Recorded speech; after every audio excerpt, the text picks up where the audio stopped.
কালকে তুই কাঁদাই নিয়ে আমার অন্তর, কেমন করে যাবি রে সাথী তোর শ্বশুর ঘর। আজকেই তুই আনে দেন আমাকে জহর, কাল সকালে শুনবি আমার মরার খবর। কালকে তুই কাঁদাই নিয়ে আমার অন্তর, কেমন করে যাবি রে সাথী তোর শ্বশুর ঘর।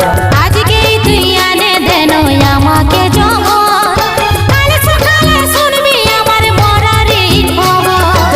মোরে তুই দিস না জীবনটা ঘুচাস না, মোরে তুই দিস না জীবনটা ঘুচাস না, তোর মরা মুখটা আমি দেখতে পারবো না। বারেক আমি এই মরে দিছি রে, আমার জন্য